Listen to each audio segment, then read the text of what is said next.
He was one of the most powerful men in Europe, a king feared by nobles, obeyed by a nation, and remembered for changing the course of English history forever.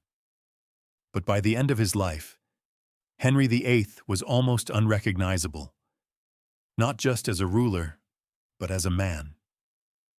The strong, athletic prince who once dominated tournaments and impressed courts across Europe became a ruler trapped inside a failing body, a body in constant pain, a body that would not heal. And as his physical condition worsened, something else seemed to change with it. His temper, his judgment, his ability to trust. Historians have debated this for centuries. Was Henry always capable of the cruelty he later showed, or did something happen that altered him completely? Because there was a moment, one single day, when everything changed.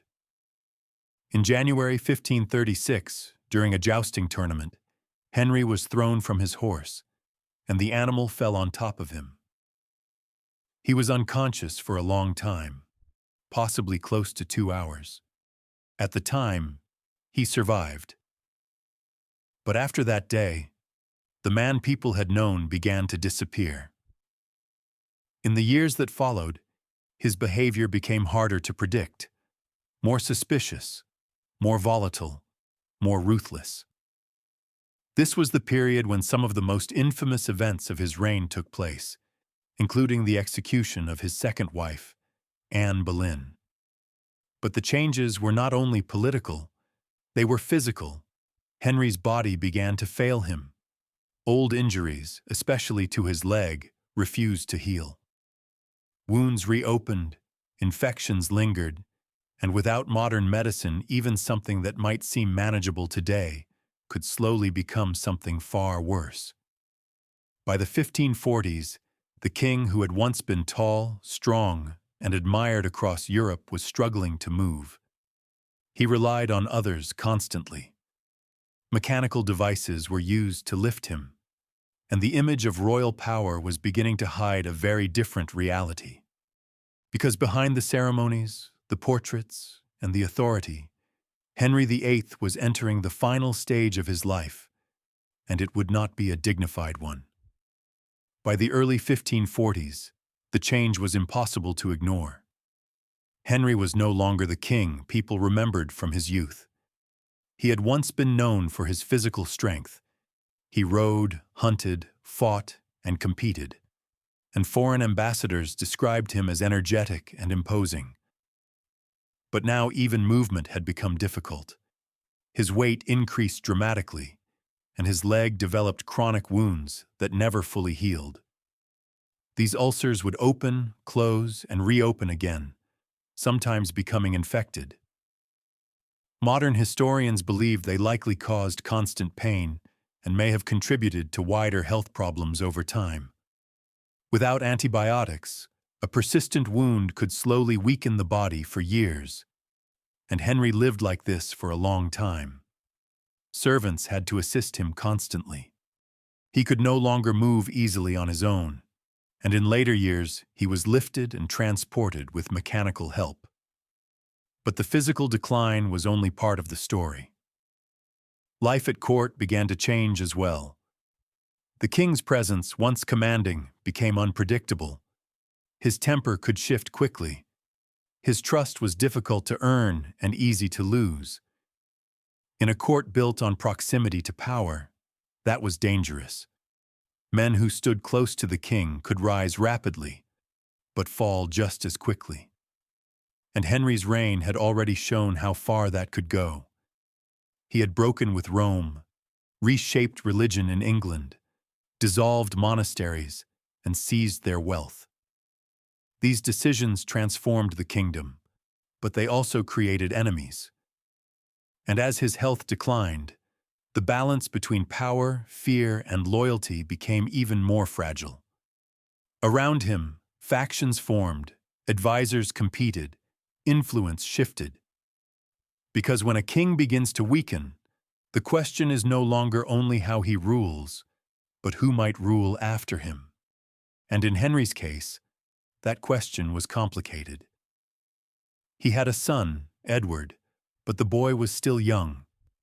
There were also daughters, Mary and Elizabeth, each tied to different religious and political futures.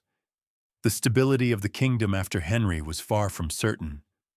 And yet, even as these questions grew louder, the king himself remained at the center of everything, physically weaker, but still powerful, still feared, still capable of decisions that could change lives overnight.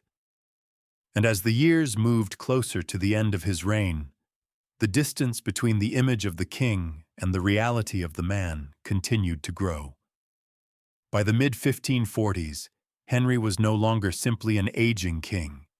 He was a ruler living with constant physical strain in a world that expected him to appear strong.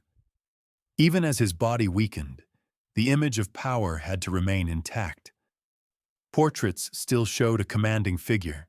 Ceremony still projected authority. But behind that image, the reality was far more fragile.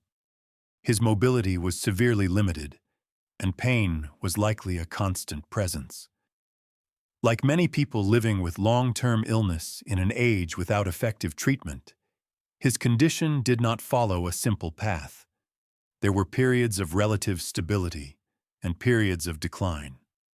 By the final years of his life, Henry spent much of his time in his residences, surrounded by attendants, physicians, and advisors. His health was closely monitored, but medicine in the 16th century had clear limits. There was only so much that could be done. In January 1547, at the age of 55, Henry VIII died at Whitehall Palace. The exact details of his final hours are not fully clear. Some accounts describe a gradual decline. Others suggest complications from long-term illness. But modern historians treat the more dramatic descriptions with caution. What is more certain is this: Henry died after years of deteriorating health, following a reign that transformed England in ways few rulers ever had. He left behind a kingdom that was powerful, but deeply divided. Religion had been reshaped, authority had shifted, and old systems had been broken. His son, Edward, was only 9 years old, and the stability Henry had enforced through power and personality could not be guaranteed after his death. In many ways, the consequences of his reign were only just beginning. Henry VIII is remembered not only for how he ruled, but for what he changed. He broke from Rome, redefined the relationship between crown and church, and altered the course of English identity. But he also left behind a question that has never fully disappeared. Was he always the man history remembers? Or did his later years reveal something shaped by pain, illness, and isolation? There is no single answer. What remains is the contrast. A king who began his life as a symbol of strength and ended it struggling against his own body. A ruler who reshaped a nation but could not escape the limits of his own humanity.